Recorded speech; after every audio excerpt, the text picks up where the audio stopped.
Kia ora, everybody. Assalamu alaikum. It's a great privilege and honor for me to present here, and thank you very much. And I would like to acknowledge Brother Abdul Razak's support for this research. Without his support, I wouldn't have been here. Today's presentation is all about information weaponization. I can't speak more that Prime Minister Jacinda Ardern has emphasized at least 8 times in her speech. So this really speaks volumes about the importance of this issue. So today I'm just trying to present the awareness and the importance and, of course, what we are doing around this work. So my work is around understanding the hate, the discrimination, the bias in our media, more so in social media.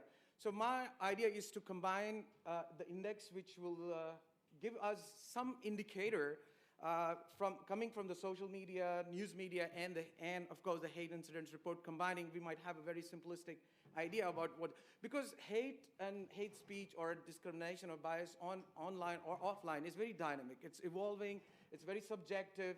So this framework is not only for a particular community or Islamophobia, but this is in general to all other evolving paradigms of hate in Aotearoa.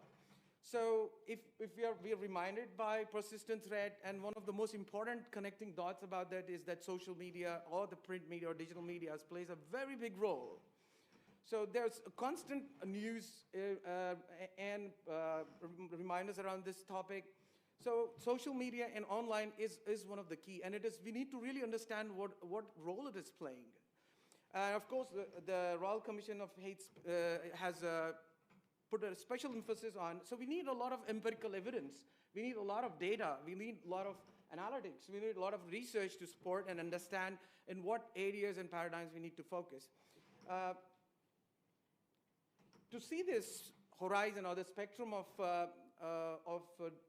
the web or the social media, what we see as a surface media, or we browse on the internet using our browsers or our mobile phones or social media using our social media platforms, is barely we touch around 10 to 15% of the data. And the rest is all hidden, which is very popularly known as deep web and dark web.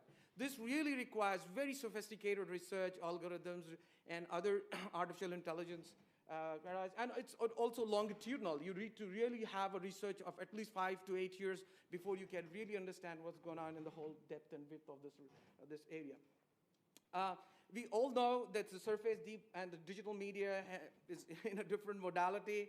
The ambassadors and the partnerships and the content coming up, owned versus paid versus earned, and the social media.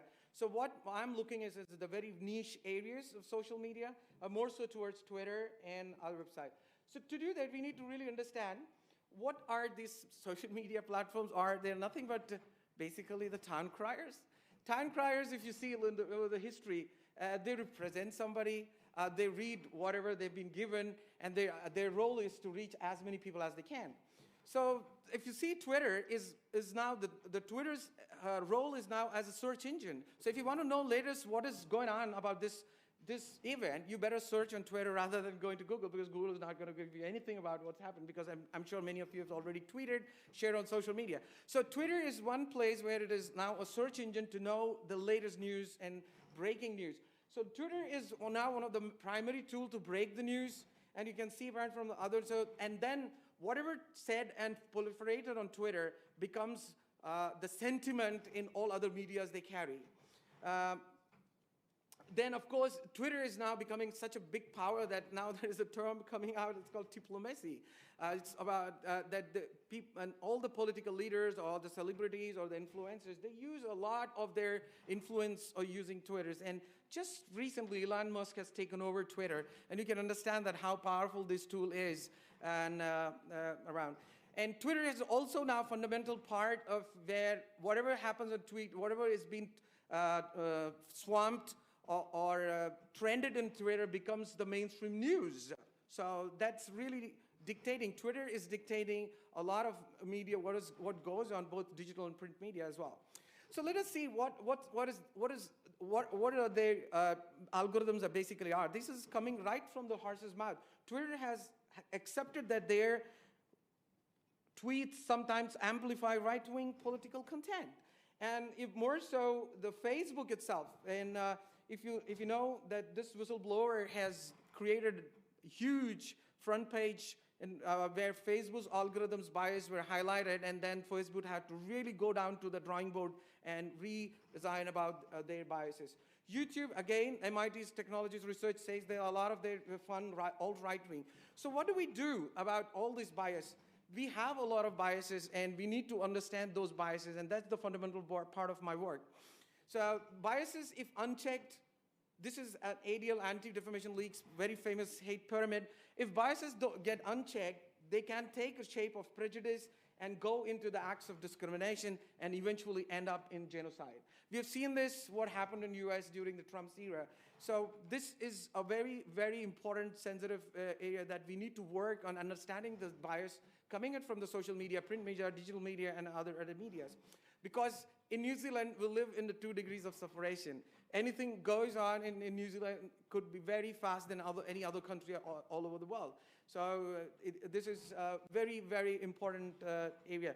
So to do this mining, when you have humongous veracity, volume, data coming in, we need very advanced technologies, advanced artificial intelligences, algorithms that take us from the data information source to insights, knowledge, and create wisdom so that we have data-driven results.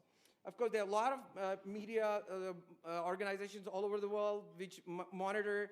We need such in New Zealand because we need to develop a lot of laws and regulations which we have a huge gap to fill in our in hate legislations.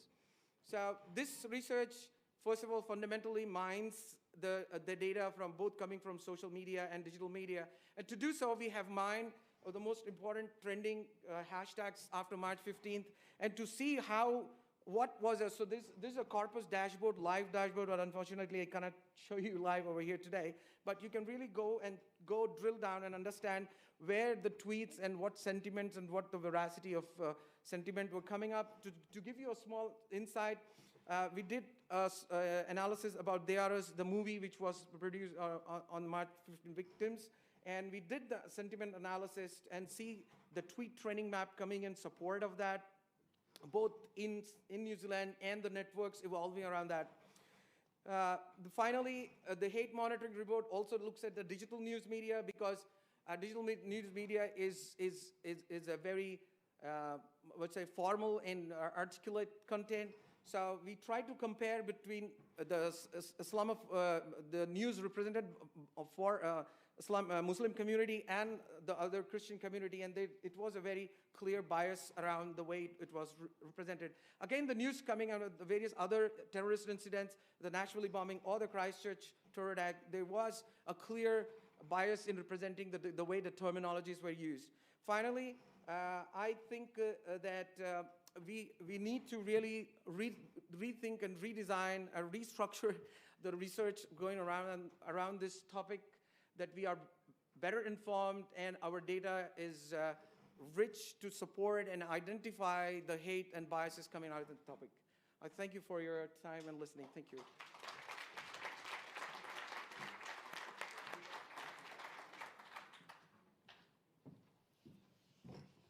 Kia ora tātou katoa.